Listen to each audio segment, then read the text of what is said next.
ইরানে নতুন করে বিক্ষোভের ঢেউ শুরু হয়েছে। দেশটির সর্বোচ্চ ধর্মীয় নেতা আলী খামেনির বিরুদ্ধে এবার সবর হয়েছেন বিশ্ববিদ্যালয়ের শিক্ষার্থীরা। আন্তর্জাতিক সংবাদ মাধ্যম রয়টার্স জানিয়েছে, শনিবার তেহরান সহ বিভিন্ন শহরের একাধিক বিশ্ববিদ্যালয়ে ছাত্ররা বিক্ষোভে অংশ নেন। সামাজিক যোগাযোগ মাধ্যমে ছড়িয়ে পড়া কয়েকটি ভিডিওতে দেখা গেছে, রাজধানীর শরীফ ইউনিভার্সিটি অফ টেকনোলজিতে এক দল শিক্ষার্থী খামেনির বিরুদ্ধে স্লোগান দিচ্ছেন এবং তাকে খুনি শাসক বলে আখ্যা দিচ্ছেন। একই সঙ্গে ইরানের নির্বাসিত যুবরাজ রেজা পাহলভিকে ভবিষ্যৎ নেতৃত্বে দেখতে চাওয়ার আহ্বান শোনা গেছে। জীবন অবাক না করলে কে করবে? 28% মিল্ক ফ্যাটের অবাক করার সাথে ফ্রেশ মিল্ক পাউডার। জীবন অবাক করুক প্রতিদিন।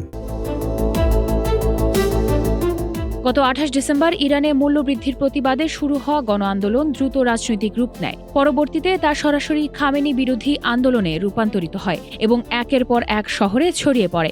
পরিস্থিতি নিয়ন্ত্রণে আনতে কঠোর অবস্থান নেয় প্রশাসন। দমনপীড়নের ঘটনায় বহু বিক্ষোভকারীর মৃত্যুর অভিযোগ উঠেছে। তবে হতাহতের প্রকৃত সংখ্যা নিয়ে ভিন্নমত ও পরিসংখ্যান সামনে আসায় আন্তর্জাতিক মহলে প্রশ্ন জোরালো হয়েছে। ইরানের চলমান পরিস্থিতি মধ্যপ্রাচ্যের রাজনৈতিক অঙ্গনে নতুন করে উদ্বেগ তৈরি করেছে।